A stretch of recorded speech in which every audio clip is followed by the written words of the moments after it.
고층의 아파트 숲을 지나면 바둑판 모양으로 깔끔하게 정리된 택지가 모습을 드러냅니다. 그 위에 저마다 개성을 뽐내는 아담한 집들이 옹기종기 모여 있습니다. 전북혁신도시 국민연금관리공단 인근의 단독주택지입니다. 푸른 잔디가 돋보이는 집마당 한쪽에는 텃밭이 있고 주위에 알록달록 예쁜 꽃들은 바람을 따라 춤을 춥니다. 아파트의 등장으로 주거시장에서 밀려났던 단독주택이 다시 주목받고 있습니다. 누구나 다 한 번쯤은 로망인 것 같아요. 땅을 사고 그리고 내가 원하는 모양의 집을 짓고 내가 원하는 기능을 가진 집을 디자인하는.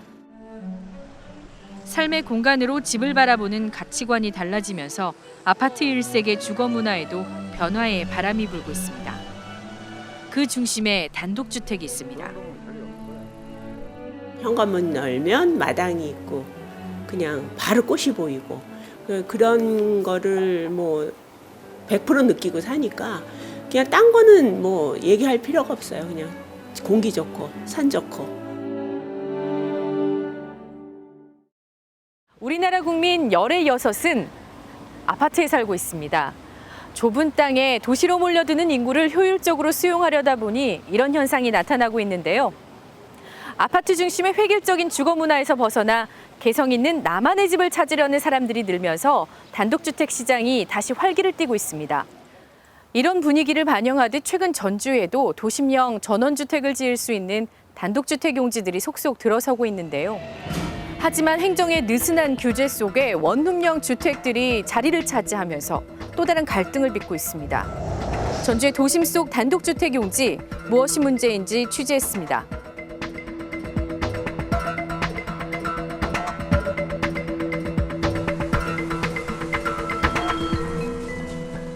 전북혁신도시 단독주택단지에 올해로 5년째 살고 있는 이모 할아버지. 아내와 단둘이 오붓하게 살기 위해 아담한 2층 집을 지었습니다. 지난 2013년 처음 이곳에 집을 지을 때만 해도 주위에 예쁘고 이색적인 집들이 많아 구경 오는 사람도 많았다고 합니다. 맨 처음에 이렇게 오신 분들은 전부 다 저처럼 2층 정도 아담하게 지어서 가족끼리 오선도선 살려고 이렇게 여기 정착한 분들이에요. 하지만 지난 1년 사이 원룸형 다가구 주택이 우후죽순 들어서면서 마을 경관이 달라졌다고 하소연합니다. 주차 문제도 발생될 것이며 또 아무래도 사람이 많다 보면 차는 많이 생겨요. 맨 처음에 저 와서 기거할 때 저희 찾아온 분들 보면 완전히 전원주택식으로 이렇게 요새 희화되고 1년 전쯤 가족과 함께 이 마을로 이사 온 김모 씨. 답답한 아파트 생활에서 벗어나 소박한 마당이 있는 2층 집에서 새로운 삶을 시작했습니다. 항상 텃밭의 작물들을 포함을 해서 꽃과 나무들이 아파트에 비해서 훨씬 많이 늘어가지고 친근하게 자연을 가까이 할 수 있다는 점, 이런 것들이 좋은 것 같아요. 하지만 단독주택 생활에 대한 즐거움도 잠시. 요즘 집 주위로 원룸형 다가구 주택 4-5채가 자리를 잡으면서 마음이 편치 않습니다. 다들 좋은 마을을 형성을 하기 위해서 아낌없이 투자를 하고 있는데 그분들 관점에서 보면 일부 이렇게 임대사업자들이 말하자면 수익을 올리기 위해서 마을의 어떤 경관이나 주거 환경을 해치고 있다라는 그런 것 때문에 이제 억울하고 손해보는 마음이 생기겠죠, 당연히. 전북혁신도시를 조성하면서 LH가 국민연금관리공단 인근에 만든 단독주택 용지. 지금까지 이곳에 들어선 단독주택만 125채.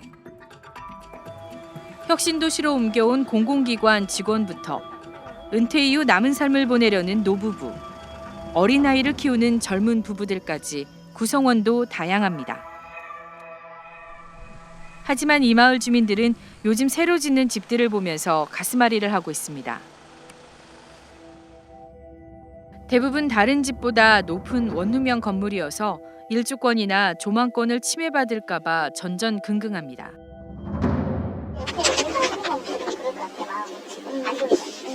뭐가 생길지 모르니까요. 예. 양쪽에 아무것도 없어가지고 대체 뭐가 생기려고. 이러다 보니 마을 분위기도 알게 모르게 험악해졌습니다. 이 앞집에 전기를 쓰자고 왔던 것 같아요. 그럼 지금 11애가 지었대요. 당시 같은 사람들이 다 버린다고. 전북혁신도시에 조성한 단독주택 용지는 모두 3곳. 한 곳은 민간 사업자가 입주자를 모집해서 전원형 주택을 짓는 블록형 단독주택지고 다른 한 곳은 점포를 갖춘 주택을 지을 수 있습니다. 나머지 한 곳은 LH가 조성한 일반형 단독주택지입니다. 국민연금공단 인근의 월방길을 중심으로 만들어진 택지가 바로 일반형 단독주택지입니다. 지구 단위 계획을 보면 소유한 땅에 지을 수 있는 건물의 최대 바닥 면적, 건폐율은 60% 이하며 땅 위에 지은 건물 각 층의 바닥 면적을 합한 전체 면적이 차지하는 비율인 용적률은 180% 이하로 설정됐습니다. 한 주택에 최대 3가구만 거주할 수 있습니다. 이 규정을 어기면 모두 불법입니다. 그런데도 일부 입주자들이 준공을 받은 뒤 이른바 방쪼개기를 통해 원룸형 주택으로 바꾸면서 여러 부작용을 낳고 있습니다. 이 주택은 가스와 전기 계량기가 대여섯 대씩 달려 있습니다. 한 주택에 최대 3가구만 살 수 있는데 이를 어긴 겁니다. 가구 분할, 이른바 방쪼개기를 했을 것으로 보이는 이런 주택들을 어렵지 않게 볼 수 있습니다. 원룸 형태로 교묘하게 다세대 주택 형태로 집들이 들어서고 그로 인해서 주택 한 채당 자동차가 6, 7대가 도로변에 늘어서고 최근 가구 분할을 했다가 적발된 한 단독주택. 3층과 4층에 방을 하나씩 더 만들어 모두 5가구가 살 수 있도록 구조를 변경해 시정 명령을 받았습니다. 딱 3가구만 지어야 되는데 3가구 지어갖고 이제 내놔야 들어간 돈에 대해서 수익을 낼 수가 없어요. 그러니까 거기서 방을 2개, 3개를 더 넣어요. 그러니까 5가구, 6가구를 만드는 거죠. 최근 담당 구청에서 이 일대 단독주택을 점검한 결과 준공 이후 불법으로 내부 구조를 고친 이른바 방쪼개기를 한 집만 3곳을 적발했습니다. 대부분 층마다 방을 하나씩 늘려 집 한 채에 4, 5가구까지 거주할 수 있게 만든 겁니다. 이 가운데 한 집은 2차례 시정 명령을 받고도 원상복구를 하지 않아 이행강제금 200만 원을 부과받았습니다. 도시가스와 전기 계량기를 대여섯 개씩 설치해 세를 주려고 준비하던 집도 3집이나 있었습니다. 혁신도시 인근 단독주택 용도는 가구 수가 3가구 이내로 제한되어 있습니다. 가구 쪼개기가 있다는 그 민원이 있어가지고 현장을 확인한 바 일부 건축주분들께서 가구 쪼개기가 있는 것을 확인하여 가지고 방쪼개기로 만든 공간은 건축물 대장에는 없는 곳이기 때문에 임차인은 법적인 보호를 받기가 어렵습니다. 이렇게 원룸형 다가구 주택이 잇따라 들어서면서 주차난은 물론 늘어난 쓰레기로 이웃끼리 갈등을 빚고 있습니다. 택지를 조성할 때는 가구수의 전체적인 가구수 계획이 되어 있습니다. 가구수 계획에 따라서 도시 기반 시설이 조성되어 있는데 가구를 쪼개므로 인해서 주차 문제가 유발될 수도 있고 또한 거기에 따른 그 도시 기반 시설에 영향을 미칠 수도 있습니다. 현재 전주시가 개발하고 있는 다른 택지 지구의 단독주택 용지는 어떨까? 전주시의 마지막 택지 개발지구로 불리는 효천지구. 효자동과 삼천동을 아우르는 전체 면적 67만 3천 제곱미터에 계획 인구만 13,600명이 넘습니다. 이곳에는 모두 3곳 24,300제곱미터 땅에 단독주택 79필지가 만들어질 예정입니다. 지구 단위 계획을 들여다봤습니다. 건폐율은 60% 이하, 용적률은 180% 이하로 전북 혁신도시 단독주택지와 조건은 같습니다. 다만 1층 전체를 주차장으로 만들면 4층까지 올릴 수 있고 한 주택에 5가구까지 살 수 있습니다. 건축주가 직접 거주할 목적이 아니면 최대 5가구까지 세를 줄 수 있습니다. 이 때문에 결국 이곳도 원룸형 다가구 주택촌이 될 수 있다는 우려의 목소리가 큽니다. 너무 신심하기 때문에 혁신도시를 규제를 시킨 거죠. 3세대로. 실제 3세대로 하면서 3세대 임대가 어디 있습니까? 3세대도 층 있는 거 문을 하나로 한 세대로 봐버려가지고 문만 달아가지고 안에는 5개를 만들어서 되는 이상한 것이거든요. 효촌 같은 경우는 5세대까지 들어갈 수 있는 것 같던데요. 한 획지당요. 원룸 다 들어간다고 봐야죠, 그냥. 전주만 해도 서부 신시가지를 비롯해 중어산동 곳곳에 원룸이 넘쳐나고 있는 상황에서 또 굳이 효천지구의 지구 단위 계획을 이렇게까지 풀어준 이유는 뭘까? 이거는 단독주택이라기보다는 원룸 투룸을 처음부터 계획이 된 게 아닌가 싶은데요. 한시 계획을 하다 보니까 이제 그 법정 기준 내에서 해준 것 같아요. 한시 사업이어서 아마 주민의 편의를 좀 봐준 거 아닌가 싶긴 합니다. 법조단지를 조성하기 위해 지난 2013년 택지 개발이 시작된 전주 만성지구. 호수 주변으로 아담한 단독주택들이 하나둘 둥지를 틀고 있습니다. 전북개발공사와 LH가 만성지구에 조성하고 있는 단독주택 용지는 8만 5천 제곱미터 면적에 모두 293필지입니다. LH가 공급한 단독주택 용지의 입찰 경쟁률은 평균 48대 1. 특히 1층에 상가를 낼 수 있는 점포겸용 주택 용지는 평균 71대 1의 경쟁률을 기록하며 예정가보다 2배가 넘는 가격에 팔려나갔습니다. 주거용은 물론 상가 임대가 가능한 주택이다 보니 웃돈을 받고 되팔 수 있어 투자 가치가 높기 때문입니다. 1층에 상가를 들어갈 수 있는 수요들은 더 많이 늘어나고요, 수요가. 문제는 지금 전주 만성지구가 지금 스트라이크를 쳤어요. 주택 겸용용지죠, 점포. 그것 때문에 이제 전주 시내 땅값이 다 따라 올라가 버린 거예요. LH공사 쪽, 이자 딱지 준 데가 있거든요. 점포 겸용 택지예요. 3세대는 들어가지만 거기 땅값들이 지금 좋은 데가 한 600까지 매매가 되다 보니까. 만성지구의 단독주택 용지 지구 단위 계획도 건폐율이나 용적률 등 큰 틀에서 전북 혁신도시와 크게 다르지 않습니다. 다만 만성지구 단독주택 용지 5곳 가운데 3곳은 1층에 상가를 낼 수 있는 점포겸용 주택을 지을 수 있도록 허용했습니다. 여기에 전주시는 4층 이하 단독주택이 들어서는 제1종 일반 주거지 안에 음식점, 사무소 같은 2종 근린생활시설 업종이 들어갈 수 있도록 규제를 풀어준 겁니다. 전원주택 대신에 상업시설이 난립하고 주차난을 겪을 가능성이 큰데도 오히려 행정이 난개발을 부추기는 꼴이 됐습니다. 제1종 주거지역이었는데요.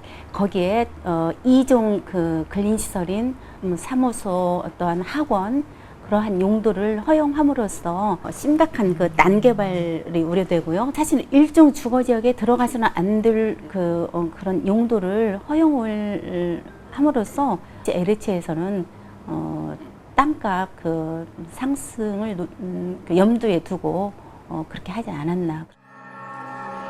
만성지구에서 민간 사업자가 조성해 일괄 분양하는 블록형 단독주택지를 빼고 나머지 4개 단독주택 용지 가운데 점포겸용 주택이 허용된 구역은 모두 3곳. 전체 단독주택 용지 293필지 가운데 점포겸용 주택을 지을 수 있는 곳은 243곳, 83%에 이릅니다. 음식점이나 사무소나 그런 것들을 집어넣음으로써 난개발이 되는 거잖아요. 그리고 여러한 주민들의 불편한, 예를 들어서 주차 문제 등 여러 가지 문제가 될 수 있게 되는 거죠. 주변 개발 여건이나 지구 단위 계획을 꼼꼼하게 살피지 않고 전원주택을 지으면 낭패를 볼 수도 있어 충분한 검토가 필요합니다. 건축의 매뉴얼 상에는 항상 대지 어떤 법적인 규제 그리고 주변 여건 그리고 더 나아가 주변에 이웃이 어떤 분이 오시는지 그것까지도 이렇게 이제 체크해가지고 전원 생활을 하시면은 뭐 충분히 전원 생활에 꿈꿔왔던 전원 생활을 여유롭게 하실 수 있으실 것 같아요. 전주의 새로운 도시로 기대를 모았던 서부 신시가지. 사업 초기만 해도 저밀도, 명품 주거지를 만들겠다는 장밋빛 청사진이 그려졌습니다. 하지만 외국 영화에 나올 법한 단독주택지는 헤아릴 수조차 없는 원룸촌으로 바뀌었고 애초 호텔 부지였던 이곳은 초고층 주상복합 아파트가 줄지어 들어섰습니다. 13,000명가량이 살 것으로 예상하고 설계된 도시에 2배가 넘는 인구가 몰리면서 주차 대란에 넘치는 쓰레기로 쾌적함이라고는 찾아보기 힘든 실패한 도시개발의 전형이 됐습니다. 우리 서부 신시가지에 원룸이 좀 많이 들어가 있었습니다. 이게 우리가 그 2000년도에 지구 단위 계획이라는 게 이제 도입이 됐는데 이제 무질서한 그 도시 개발을 안 하고 이렇게 체계적으로 도시 개발을 하기 위해서 지구 단위 계획이 도입이 됐는데 그 도입이 되고도 시행을 체계적으로 해보려고 했지만 미흡한 부분도 굉장히 많이 있었습니다. 전주시는 실패를 교훈 삼아 새로 조성하는 택지는 가구 수를 규제해 원룸촌이 되는 것을 막겠다고 선언했지만 지금 이대로라면 서부 신시가지 전철을 밟지 않을까 걱정이 큽니다. 도시를 체계적이고 친환경적이고 저밀도 개발을 위해서 지구 단위 계획을 수립을 해왔는데 이게 이제 택지 개발 현장에서 그 어떤 토지주의 어떤 이해관계라든지 개발 이익들을 얻어내기 위해서 이 지구 단위 계획이 오히려 당초의 취지보다는 오히려 난개발을 조장하는 방식으로 지구 단위 계획이 축소되거나 또는 이렇게 변경되는 경우들이 있어서 사실 우려되는 지점들이 많이 있습니다. 도시개발 계획은 보통 10년 앞을 내다보고 큰 그림을 그리는 일인 만큼 신중하게 접근해야 합니다. 하지만 개발 인허가 권한이 정부에서 지방으로 넘어오면서 정치적인 이유나 재정 확보를 위해 도시개발 계획을 졸속으로 추진한다는 지적도 나옵니다. 지금 그 사업에 관한 승인은 그 개인이나 사업 시행자가 신청을 해가지고 지방자치단체 장이 승인을 하는 경우가 해당이 됩니다. 전에는 이제 엄격하게 해서 이제 중앙에서 통제를 했었는데 지금은 이게 지방자치단체장으로 이렇게 내려왔습니다. 그러니까 전에보다 사업 승인받기가 훨씬 쉬워진 경우가 되겠지요. 지구 단위 계획을 손바닥 뒤집듯 바꾸면 결국 도시는 난개발로 몸살을 앓을 수밖에 없습니다. 지방정부의 재정이 열악해지면서 이것을 상업성이 높은 지구 단위 계획으로 변경을 하면서 그 주변이 난개발이 이루어진 것이죠. 그러니까 남학 신도시 같은 경우는 도청 청사 주변에 원래 공개공지가 있고 공원이 있고 호수가 있고 그랬었는데 지금 현재 아파트로 전부 다 둘러싸여 있습니다. 그런 현상이 지구 단위 계획을 변경하면서 이렇게 초래되는 현상입니다.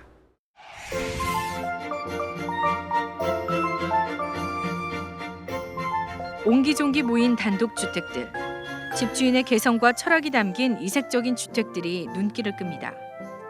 명품 마을로 소문난 경기도 성남시 가온마을 단독주택 용지입니다. 성남시는 주변 경관을 고려해 건물을 2층까지만 지을 수 있도록 건폐율과 용적률을 강화했고 한 집에 들어가 살 수 있는 가구도 2가구 이하로 못 박았습니다. 37년의 교직 생활을 마무리하고 이 마을에 둥지를 튼 한우섭 씨. 한 씨는 주택 옥상에 있는 텃밭을 돌보는 일로 하루를 시작합니다. 남편은 도시 사람이라 이런 걸 해본 적이 없어요. 본 적도 없어요. 그런데 이렇게 하리라고는 생각을 못했죠. 근데 굉장히 재미를 느끼고 또 주위 사람들과 나눌 수 있고 여기 와서 가꾸면서 힐링되고. 옥상 텃밭에서 정성껏 키운 농작물을 이웃 주민들에게 나눠줍니다. 처음에 이곳에 정착할 때 도움을 줬던 이들이 바로 이웃들입니다. 지금은 함께 꽃을 가꾸면서 이웃과 더불어 살아가는 행복이 무엇인지 새삼 깨닫곤 합니다. 언젠가는 우리 집 이쪽에 아치 있는 쪽에 이렇게 꽃바구니를 걸어놨더니 지나가는 사람이 어머 이거는 우리들 보라고 걸어놓은 꽃이야 그런 소리가 들리더라고요. 그러니까 나만 보려고 내 집 안에 놓는 게 아니고 밖에도 볼 수 있도록 이렇게 하는 것들, 그것이 마을을 아름답게 꾸미는 거라고 생각해요. 한호섭 씨를 비롯한 가온마을 주민들이 한자리에 모였습니다. 서로 조금씩 준비한 음식들을 나눠 먹으며 곧 있을 마을 행사를 어떻게 할지 의논합니다. 우리 바베큐 파티 하잖아요. 네네네. 참 좋았어. 네네네. 그냥 먹기만 할 게 아니라 네. 그날 이렇게 정원을 자기 집 정원을 그날 가장 예쁘게 세팅을 해놓는 거예요. 각자. 네. 네. 그래가지고 이제 정원을 구성을 해서 그날 정원이 가장 아름다운 집에 그렇지. 시급한 마을 현안도 빼놓지 않습니다. 안 자르는 집도 있으니까 제 생각에는 마대를 팔았으면 딱 좋겠어요. 그 마대를 그냥 우리 필요한 만큼 사서 내놓으면. 그러니까 종량제 봉투처럼 마대를 팔 수 있도록 건의하고. 이웃과 불필요한 갈등을 줄이고 친목을 다지기 위해 매주 모임을 한 지 벌써 5년째. 주차 문제 같은 사소한 일은 직접 찾아가 대화하고 설득하면서 풀고 주민 스스로 마을 자치규약을 만들어 지켜나가고 있습니다. 내 집 앞 주차 문제로 이렇게 얘기들이 많이 오갔는데 마을 모임에 이렇게 제재를 가하는 그런 것들이 너무 강하면은요 구성원들이 튕겨서 나가요. 그럼 마을 모임이 될 수가 없어요. 서로 간에 이렇게 조금 이렇게 이해할 수 있는 부분들은 이해하고 그리고 이렇게 중요한 부분들은 또 지키고. 자신이 가진 작은 재능을 이웃과 마을에 기부하면서 서로에 대한 이해와 신뢰도 쌓았습니다. 마을 입구에 버스 내리면 쭉 이렇게 마을로 걸어오는 길이 있어요. 거기를 이제 가꾸자 그런 게 자꾸 점점 확산되고 저나 우리 마을 지금 분여회도 그렇고 목표가 마을 전체 사람들이 다 꽃을 사랑하고 지금처럼 거기 같이 모여서 심고 같이 꽃이라는 게 사실 단합하기가 굉장히 쉽거든요. 주민들은 명품 도시, 명품 마을이 되는 건 으리으리한 집도 높은 부동산 가격도 아니라고 말합니다. 이웃을 배려하는 작은 마음들이 모이고 쌓여 공동체가 단단해지고 살아 움직일 때 마당이 있는 집, 단독주택에서 사는 즐거움도 배가 된다고 조언합니다. 문을 열고 서로 이렇게 작은 거라도 나누면서 이야기하면서 작은 소모임들을 이렇게 가지면서 친근감 있게 서로 모인다면 아마 아파트 이상으로 자긍심을 가지고 행복하게 살 수 있을 것 같아요. 문을 일단 열어야 돼요. 마음을 열고. 네, 마음을 열어야 돼요. 마음.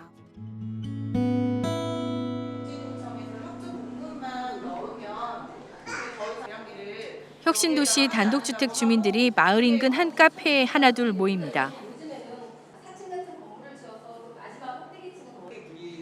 이 마을에 산 지 4년째지만 이렇게 많은 주민이 한자리에 모인 건 처음입니다. 마을에 거주하면서 느낀 불편은 물론이고 방 쪼개기 같은 마을 현안이 있어도 어떻게 목소리를 내야 할지 몰랐던 주민들.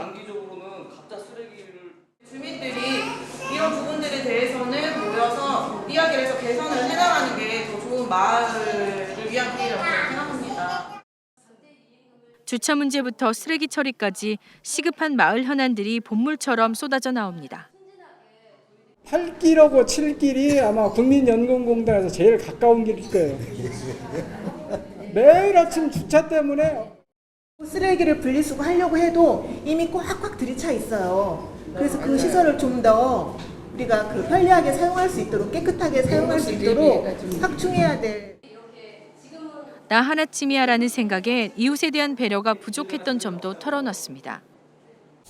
오늘 이 모임을 통해서 저도 좀 반성을 해보게 됐고요. 가능하면 내일부터 꼭 주차장에 차를 바치도록 하겠습니다. 삶의 질이 중요시되면서 연그러가는 마당이 있는 집, 단독주택의 꿈. 이 꿈들은 통계에서도 구체적으로 나타나고 있습니다. 한국감정원의 통계 자료를 보면 2010년 81,891가구에 그쳤던 전국의 단독주택 거래량은 점점 오르기 시작해 2015년 13만 가구 가까이 늘었습니다. 관련 통계를 내기 시작한 2006년 이후 가장 높습니다. 전원주택을 꿈꾸는 사람들이 많아지면서 새로 개발하는 도시마다 단독주택 용지도 잇따라 조성되고 있습니다. 하지만 일단 팔고 보자는 택지개발사의 무책임함과 수익만을 쫓는 임대사업자들의 입김에 전주의 도시개발 계획이 방향을 잃은 채 표류하고 있는 것은 아닌지 꼼꼼히 따져봐야 할 때입니다.